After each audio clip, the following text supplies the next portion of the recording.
Hi there, I'm SmallAnt1 and welcome to my advanced strategy tutorial. In this video, I'll be explaining Sphynx Clip, which is a difficult strat that skips talking to the Sphinx and having to sink into the sand after to save up to 10 seconds in Sand Kingdom. First off, there is an important prerequisite to Sphynx Clip.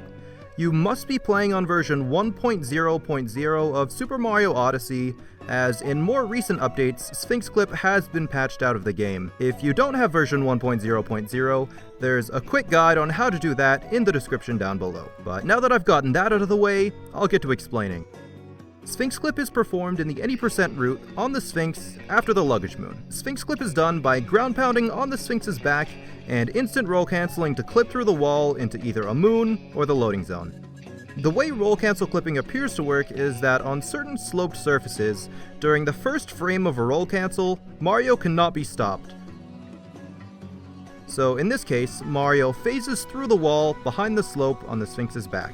So, to perform Sphynx Clip, you first need to know how to instant roll cancel. Instant roll cancelling is done by ground pounding, then pressing a cap throw button to initiate a roll, then right after pressing a different cap throw button and a jump button simultaneously to roll cancel. Keep in mind that you don't have to do the inputs instantly after landing the ground pound, so you can take a very short moment to prepare for the 3 fast button presses you'll be doing. There are 3 common ways to do this. The first is to press X with your thumb, then roll it downwards to press Y and B right after. The second is to press Y with your thumb, then roll to the right to press X and B right after. The third is to take your right hand off of the controller, put your middle finger on X, index finger on Y, and thumb on B. The roll input and roll cancel input need to be done with a few frames of each other, so when pressing the 3 buttons, it should almost feel like you're pressing all of them at the same time. Try out the 3 ways here and find out which is the most comfortable for you. Before you begin attempting Sphynx Clip, start by practicing instant roll cancels anywhere on the ground.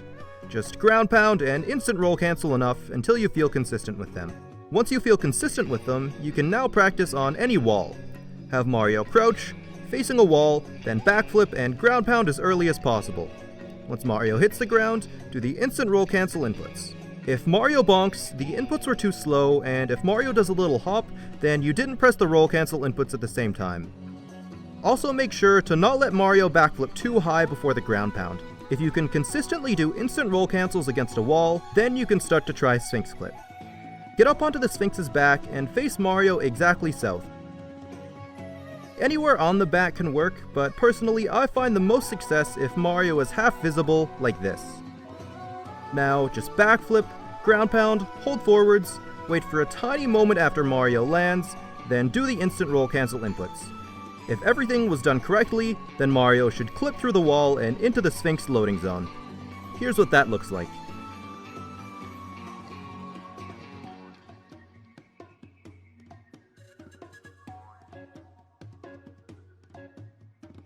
The backflip here is optional, but without the backflip, this trick becomes frame perfect. Since Mario is directly beside the wall, you only have 1 frame after rolling to perform the roll cancel before Mario bonks. The backflip makes it so Mario gets an extra frame or 2 to roll against the wall before bonking, so it makes it much easier. Before I go any further, I should say that there are 2 variations to the Sphynx Clip strat, single clip and double clip. With single clip, you'll have Mario clip into the wall once, collect the moon in the flowing sands room, then jump back into the Sphinx loading zone. Then after leaving the room, roll and jump around the wall. With double clip, you'll have Mario clip directly into the Sphinx room, then clip a second time to get the moon.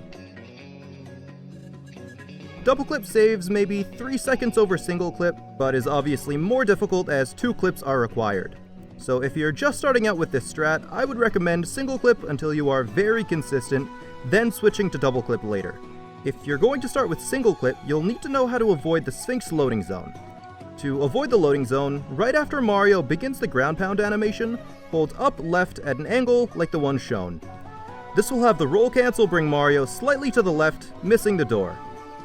Now that Mario is in the wall, he'll be on some quicksand, so jump and dive quickly across it to the edge of the shifting sands room.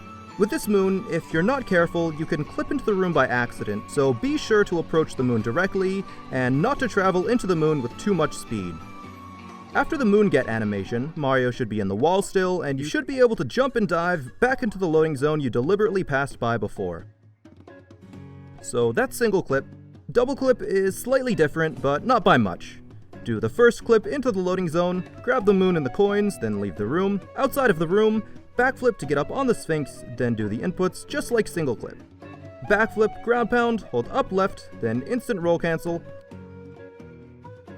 Collect a moon in the same way, but instead of going backwards, stay out of bounds and travel over to the sand geysers to get to the bullet bill section.